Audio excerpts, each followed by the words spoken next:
All right, thank you all for being here on a President's Day, but I think it's fitting that, we're here on President's Day. I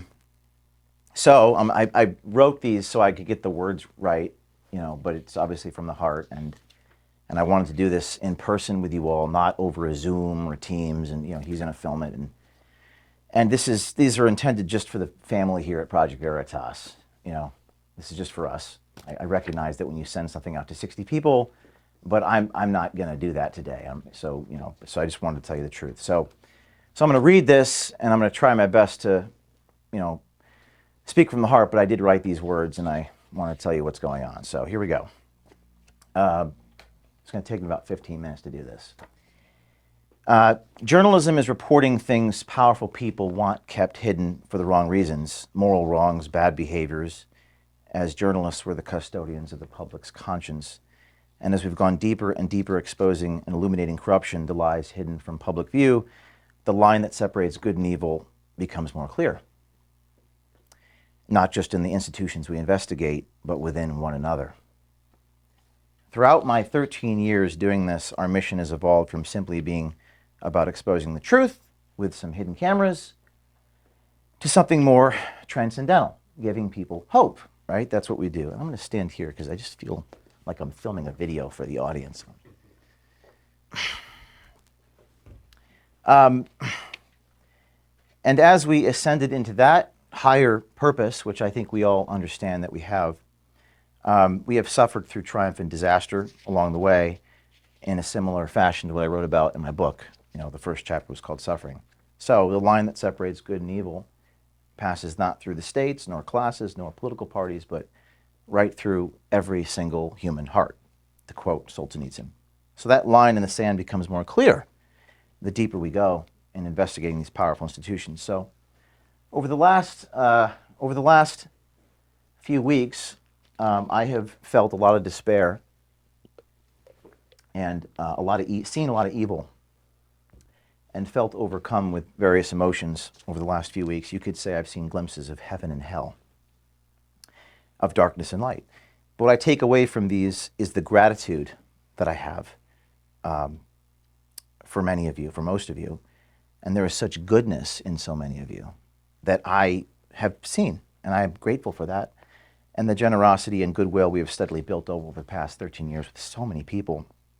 I've received thousands of text messages and phone calls from people all over the world concerned about my well-being.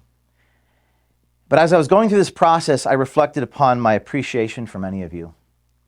What makes us great is that we do this work because we actually believe in it, right? We actually believe in this. It shocks people that we do, and we have a passion for it, and we have principle. Like I know, we don't sell out. I think that's fair, at least most of us. We have a passion for doing the right thing in a visual way, no matter what. That's what binds us. I know many of you have experienced this despair alongside of me in the last couple weeks. One of you just told me the other day that you'd go work at Walmart at the night shift so that you could do this during the day. That's what one of you said to me. I believe you. Rather than sell out. In fact, I know this is true for many of you, and many more out there who wish to be part of this. It's true. I remember back in the beginning, 13 years ago, when I had no money, I would have to use bubble gum, duct tape. I think you were around during that time. I keep looking at you because I've known you since Andrew Breitbart. And my grandmother's chinchilla, I literally had to place a Project Veritas sticker on a piece of cardboard that I ripped off from my dad's cardboard and stick it to a microphone at Radio Shack because I had no money to buy a flag mic. And this was after experiencing a meteoric high of the acorn story. I was up and I was down. And I was broke again. And I was arrested. And then crashed down to a meteoric low. Back in the carriage house, resorting once again to bubble gum and duct tape to achieve the NPR investigation that took us yet again to a meteoric high. I was so broke that I had to scribble my name and phone numbers on pieces of paper because I had no business cards. And so the saga continues. Back then, there were no employees and no budget. But I felt the same sensation this week. I feel the sensation right now. As Steve Jobs once wrote about being fired from Apple, the company he founded, quote, "The heaviness of being successful was replaced by the lightness of being a beginner again. Less sure about everything. It freed me to enter one of the most creative periods of my life."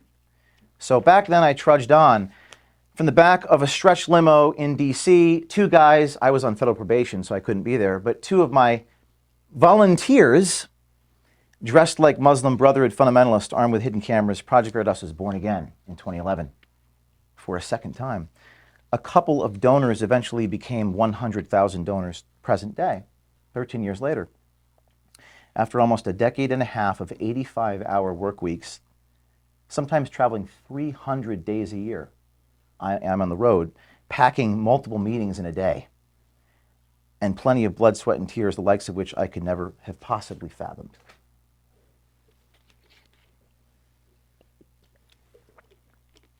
The external threats and pressure inflicted against myself and some of us has been unimaginable.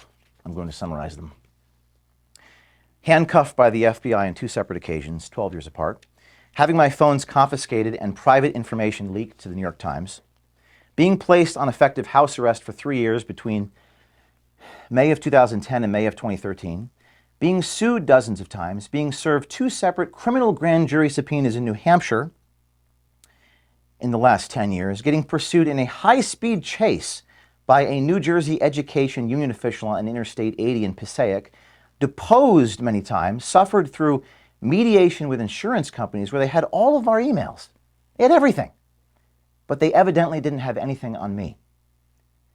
Getting my home raided by the FBI, having my loved ones put in handcuffs in the hallway, and having our office destroyed by a hurricane, literally a hurricane, which forced us into a temporary workplace before rebuilding and stirred up disgruntled employees, including grievances about me, which I will get to in a minute. The list goes on.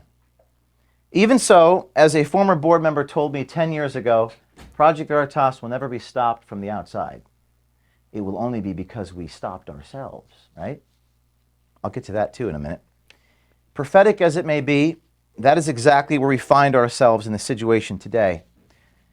A situation where I've been stripped of my authority as CEO and removed from the board of directors. I bet you didn't know that. I'll get to that in a minute. Contrary to what public statements may say. And by the way, I have copies for this. I will not give them to you yet. I will give them to you after I'm done. And there are board minute meetings, which you'll all get a copy of, that read as follows. Quote, James O'Keefe indefinitely suspended as CEO without compensation, February 10th. Yes. Quote, indefinite suspension of James O'Keefe from the board, dated February 10th, 5 days before the statement, saying that I'm still the CEO. I don't know why this is happening now, or specifically why this is happening suddenly, right now. As you know, at the helm of Veritas, I've never allowed or entertained speculation. I only report the facts. I think you know this. You're involved in hiring. But don't you know that so many people want to go beyond the facts?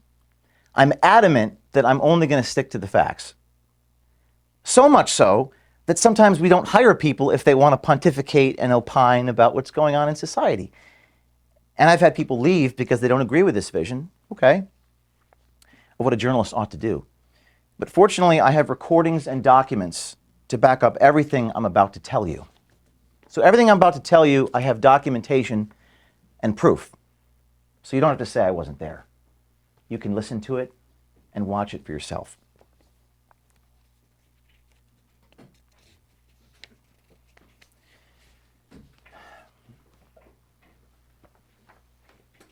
So, I'm about a quarter of the way through here. Bear with me. For the last 13 years, I've been the same person I've always been, probably better than I used to be.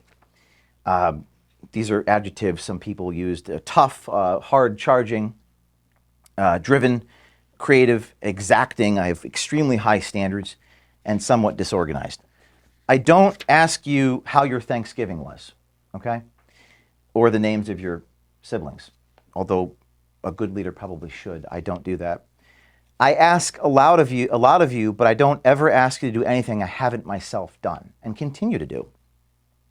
I haven't always been the most compassionate leader, and that is admittedly a fault of mine, something I need to work on. But I remember when I was back in the carriage house in the beginning, there was a journalist in the beginning, and he pointed this out to me. So, you need to be more compassionate, ask me about my life. And it hurt him that I wasn't more compassionate towards him. Personally, I told him it was difficult for me to change myself. But this experience stayed with me, and I always have known this about myself. I've tried to do a better job of that, but the truth is I've been very hurried, very busy, pressed for time every day, trying to pack in so much in a day. I think you all know this in meetings. I'm busy because I'm trying to get so much done in an hour, all the while moving at the speed of light to raise as much money, to hire more people, to take care of you guys in a fundamental way, although I may not be good at communicating the reasons why I am that way. I'm doing as much as I humanly possibly can so I could build this place out and do more. And that's what we did every year, each year since 2010. Growing every year, sometimes doubling our revenue, doubling our impact. I have a chart here, which again, I'm going to hand to you, the chart of the growth every year. I have never slowed down. I recognize that perhaps I should, but number one, there's a trade-off to slowing down. And number two, I need the right leaders around me in order to do that. So along the way, there has been much turnover, replacing people with better people. This was painful to me and to many of you who witnessed it. But that has always been happening since day one. There was turnover 10 years ago when I had to fire a friend from college. Let's just maybe hold off on that until the end. So I'll make sure that everyone has a copy of this. And I don't intend to publish this. This is for you guys internally. I had 10 years ago, I had to fire a friend from Rutgers. That hurt me. It took me months to get over this. I never discussed this. I felt for him, but it was the conflict that ate at me, but I had to do it. See, leadership has a price, and results often come at a human cost. Maybe fewer in this world, present day, are willing to pay that price. Many people want the fruits of leadership, such as its power, results, Twitter followings, secondary effects, but the price of the responsibilities, burdens, trials, hardships, difficult decisions, or just sheer suffering, I don't think people want that. And all through the years, things fundamentally continued on an upward trajectory for this place, albeit turnover. And I'm a hard guy to work for sometimes. We file our annual tax return. A public tax return is required by the IRS. And my compensation is set by an independent board of directors via a compensation committee. 4 times a year, our chief financial officer has submitted company financials to the board. That's every quarter. And our board approves it in quarterly meetings. All 3 members of the C3 were present, and we have subjected both the C3 and the C4 to audits from outside independent accounting agencies each and every year. That happens. That has always been happening. Nothing about how I've conducted myself over the past 13 years has really fundamentally changed. Until now. So what has changed in the last 3 weeks? What has changed? The only thing that has changed is that we broke the biggest story in our organization's history. You know that one I'm talking about? Pfizer. The last week of January, with 50 million views. That broke the record by 10x. Our video became a global phenomenon. It was about Pfizer and one of the directors discussing mutating the virus. Our confrontation video, where he locked me in a pizza restaurant with you, and he smashed the equipment and called the police, that became a phenomenon and was riveting television for our audiences glued to their screens. That was probably one of my favorite things that ever happened. It was just really unbelievable. It was like true to be false and seemingly too false to be true, but it was real. If someone else is here, you can let them in. Hello, come on in. Just giving a few remarks to the team here, so you came at the right moment. So the only thing that changed were these videos. Outlets in India and China cover the story. and our social media exploded like never before. Our employees and board members' Twitter accounts also exploded like never before.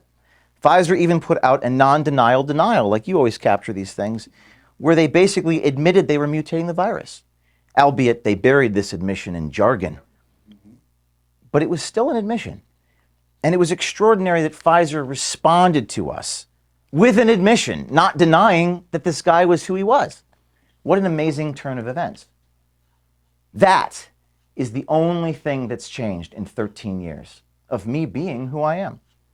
And then suddenly, an unusual emergency happened just a few days after that. I think we have one more person here, if we could let him in. So suddenly, an unusual, and I'm going to take you through this. I'm going to take you through what happened. Some of you don't know these things. Hello. We're talking about the story we broke. An unusual emergency happened. On Thursday, February 2nd, that's a few days after the Pfizer story, I was informed by an officer of Project Veritas on the phone while en route to the airport that he would resign unless I stepped down as CEO. We've been having a conflict of visions, him and I, over fundraising. Are we in fundraising here? I guess no one from fundraising is here. I don't know. There were tactical disagreements about the boldness of approaches soliciting donations. I was told, and I'm paraphrasing, by asking for X dollars right now, you will prevent 10X dollars down the road. That advice ran contrary to everything I knew to be true in my 13 years of fundraising. But that conflict was even more fundamental and essentially boiled down to this. And my vision, I'm going to paraphrase Howard Rourke, the architect, quote, I don't build in order to have donors. I have donors in order to build. That's what I believed, and I felt like we had a conflict of visions. We don't measure our success only in terms of how much money we bring in. We measure our success in terms of our impact. Remember Acorn? I don't think I raised a single dollar off that. I had a stack of media coverage to the ceiling. We measure our success in terms of what we produce, not just in terms of our wallets. That was a pretty fundamental conflict, I felt. The day prior, I had informed him in front of his colleagues that if he wasn't willing to follow my lead, he'd be shown the door. I tried to deal with it privately, but I was unsuccessful, and the disagreement boiled over publicly in a staff meeting. The next day, this individual refused to resign, so I fired him. Later that same day, that's Thursday, February 2nd, a few days after the 50 million viewed Pfizer videos, I was informed by a different officer of Project Veritas that he would go to the board in a few hours from that moment and have an emergency vote to restructure this company. Receiving an agenda in my email while I was sitting on an airplane tarmac with the doors closing, the meeting was scheduled for the moment that my plane landed in Nashville. It became clear to me in that moment I would be removed from my position at Project Veritas by the time I landed at my destination. I bet you didn't know that. I have a copy of the emergency meeting here for you guys to take a look at. It's in writing. You could read it. You don't have to be there. You can read the minutes. They're official board minutes. They're written by a lawyer. My first question on the phone to this guy, my colleague, as I was staring at this agenda when the stewardess was asking me to get off the phone, was, quote, what are we going to tell our supporters if I'm removed from my position? I think that's the first question. I had 100 questions, but that was the first one.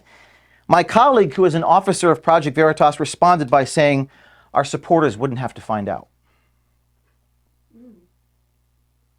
Sounds like something you would get in the Claire McCaskill campaign. It sounds like something you'd expose. I was so shocked by this, and again, the stewardess was asking me to get off the phone. I guess you could say that I was in a state of complete shock. How would our supporters not be informed of such an enormous thing? It was a lapse in judgment so severe that it was itself a fireable offense to make a statement like that. It was a lapse in judgment so severe, it was impossible to hide my removal from my position at Veritas to anybody. As the CEO and chief fundraiser, I have to explain the context of my role to thousands of people, 300 days a year on the road, while soliciting them for funds so that I can pay you. And I knew many of our supporters and donors would not like that change. If I was removed from the chief decision maker at the organization I founded, I share who we are, our vision, our structure, our strategy with everybody. In fact, hiding something so fundamental from people is something that we stand against in principle, particularly with the amount of scrutiny that we're under. The doors closed, the plane took off, but somehow, over the next few hours, I was able to convince the board to push this emergency meeting to that Monday, February the 6th. The very next day, and this is where things gets really bizarre, so fasten your seatbelts. The very next day, on Friday, this is now Friday, February 3rd, a board member reached out to one of our journalists and stated, quote, "You get a raise if there is a restructure without James O'Keefe at Project Veritas." I have a copy of the text message, and I'll give it to all of you. I've redacted the name of the journalist. The board member deleted the message, but not before our journalist took screenshots. Good job, journalist. Yeah.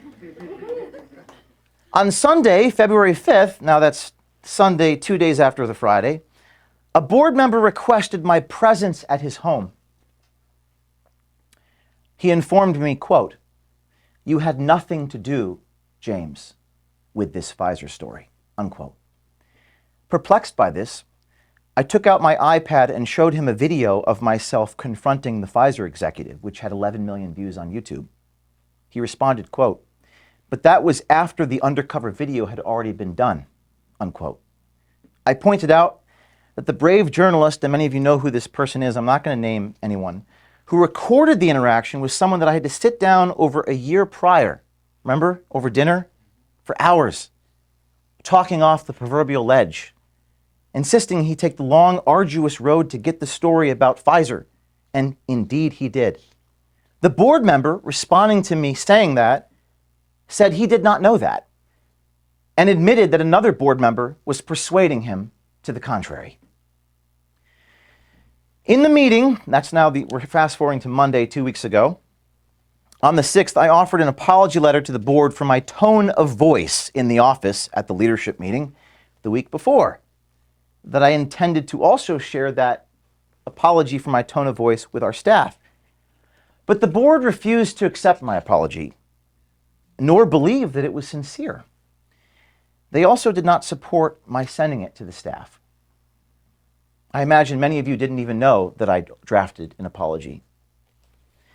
Then I was subject to a 6.5-hour listing of grievances, which included taking black cars to meetings. I don't know the significance of the color of the vehicle. And taking a few charter jets over the years to pack multiple PV meetings in a day. One of those jets, I think we had a meeting in New York, Wisconsin, and California in the same day, and it raised $2 million. But the revenue part was omitted. There was also some truly bizarre grievances, including my failure to record audio in one encounter at a bar in upstate New York, and an allegation that I stole a pregnant woman's sandwich in federal court.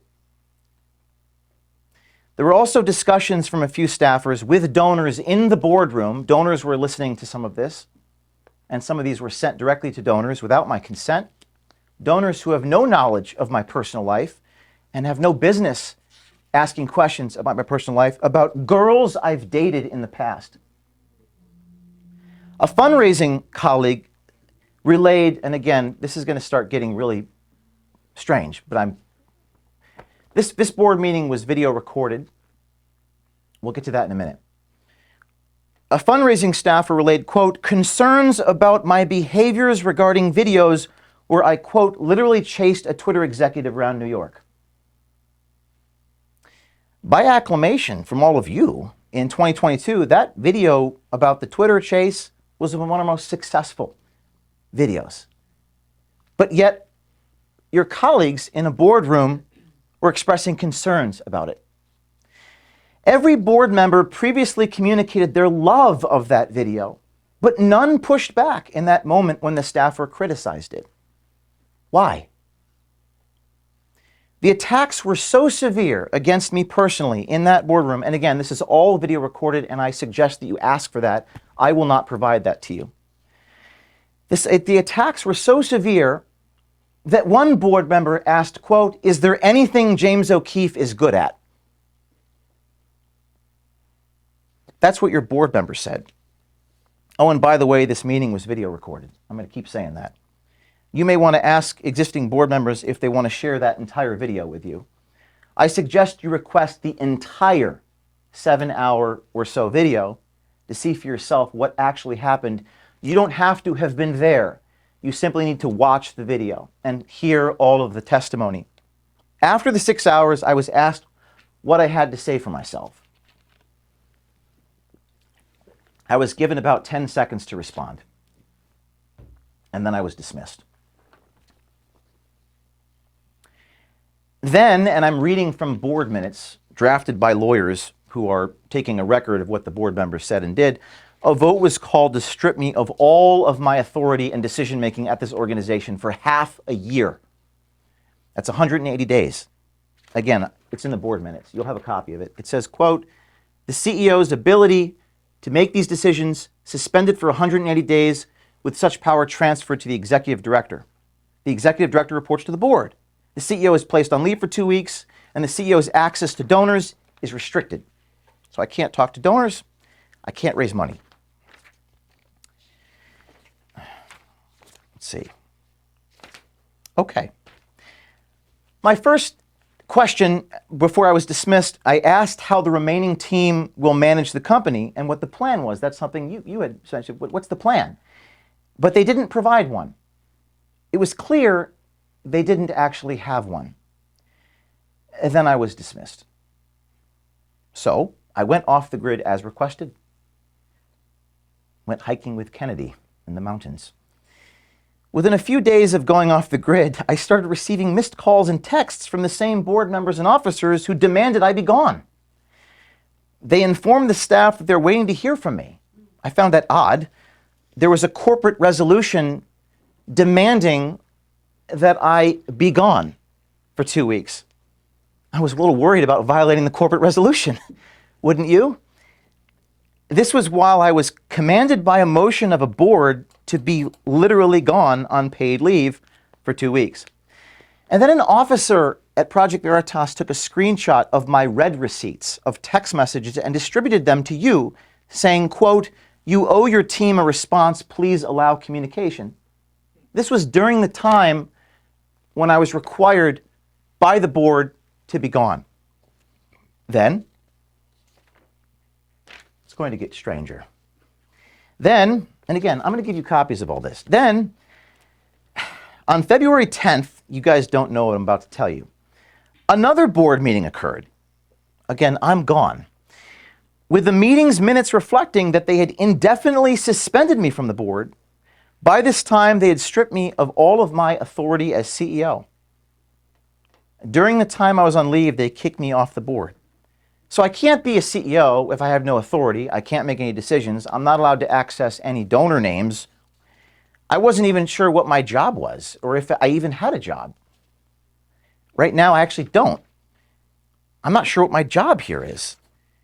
In the board minutes, it says that I no longer have a paycheck and I'm indefinitely suspended from this organization.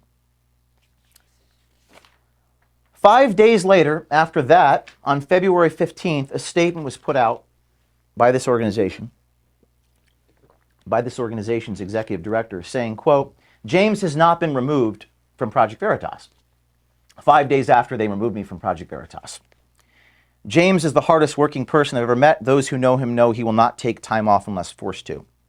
Absent from the statement was the actions of the board to remove me from the board and remove me as CEO. I don't know why they omitted that part. Later on the 15th, the same day, while hiking with Kennedy, PV put a statement by quote tweeting a picture of me with him saying, "There is nothing better than enjoying a well-deserved vacation." That tweet failed to mention that by then I had been removed from the board and indefinitely suspended as CEO. Why didn't they put that part in? This is where things get really messed up. A few days later, an officer sent an email to the board with bizarre hyperbole and innuendo about certain expenses related to our business needs. These included, and you can't make this up, that Project Veritas paid for James O'Keefe's down payment of his wedding. I got a chuckle out of this. I'm not married. I've never been married. I do hope to get married one day. In fact, I got married to you in Oklahoma, but that was pretend. That was fun. Everyone enjoyed it. We rented a charter bus. We all went down. Everyone enjoyed that musical, or at least I thought. I'm not married, but the truth of the expense, the $12,000, was that it was a payment for our annual Project Veritas Christmas party. Remember that? Where you guys were there? Some of you brought your spouses? The officer lied by omission, excluding the purpose of paying the $12,000 for the wedding venue. It looked like Project Veritas was reimbursing me for a wedding venue. Why would the officer lie like that? There were also, again, bizarre complaints, and this is where you come in, Asha, about taking too many trips to too many meetings over the course of a year. I think there were like 305 cars I had taken to meetings and donors and journalism assignments, including all the, quote, black cars taken from airports to various meetings. I have a copy of that, so you don't have to take my word for it. The officer stated to the board, this is on February 13th this week, that we should do things such as, quote, reschedule meetings. And the IRS would prefer Zoom meetings over in-person meetings. I'm going to let that sink in for a minute.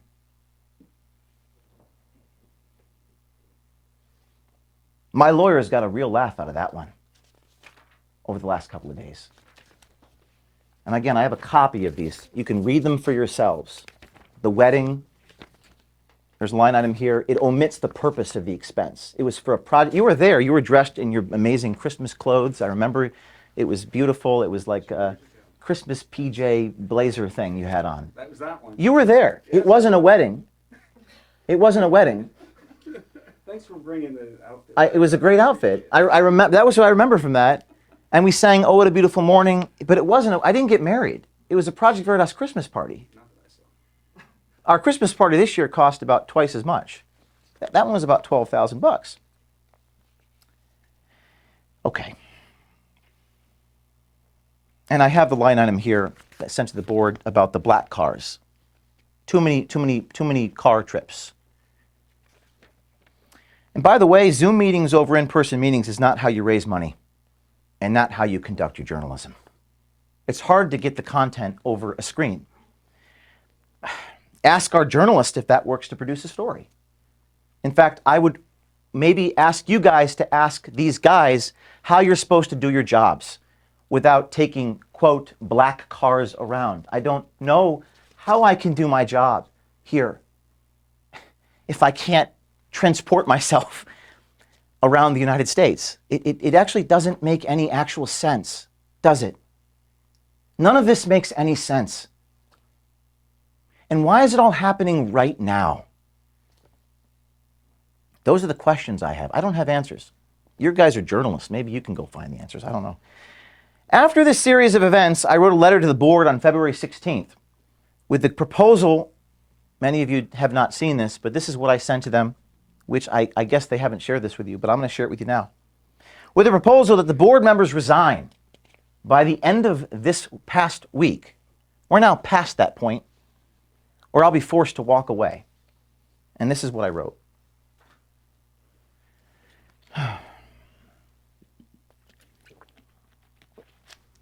Dear board, and I'm not going to provide the whole thing, but I'll provide the meat and potatoes. Over the last 2 weeks, I've carefully followed the board's directive to take a vacation and avoid contacting donors. Of course, donors called me. My phone was being lit up with thousands of phone calls. One donor even, I posted a video. She was upset about how she was portrayed in the grievances. Remmers was her name. She posted a video saying the grievance was a total lie. My understanding is one of the officers of this organization responded to that by calling the donor a liar. The officer wasn't there. Why would the officer call the woman with the sole authority on the matter who was there? Why would he call her a liar? I don't know the answer to that question. Your actions over the same period to undermine Veritas and its future, including airing confidential employment matters publicly, has broken trust. I cannot, in good conscience, return to such a mismanaged organization. I have not responded privately or publicly because there is no rational, appropriate response for the emotional circus that has been created by your actions. I expect the board to resign by the end of the week. Project Veritas, including any employees who choose to stay, will go on under my leadership with newly appointed professional board members and officers prepared to exercise their duty of care and duty of loyalty to the organization. That's what a board does. They exercise duty of loyalty and duty of care. What they shouldn't do is try to destroy an organization. That's not what a board member does. I will return to work on Monday, that's today, and work with the remaining team to go forward with our mission. Short of this action, I cannot, in good faith, return to the employment of an organization with leaders who are attacking me personally, making false and unsupported claims of improper management of resources about weddings and black cars, improperly airing employment issues related to me and others at Project Veritas. I did not leak that document, and I would swear to it under oath. But it probably wasn't the best idea to march employees into a boardroom. That's never happened in any boardroom in the history of boardrooms. And that's one of the reasons why our donors are so upset. That doesn't happen. Ruining our reputation in front of supporters and donors and leaking confidential information and fabricating stories. One of our ethical rules is we don't lie to our audience. I've never lied to our audience in 13 years. But I was stripped of all decision-making last week. And you guys put out a statement lying to your audience.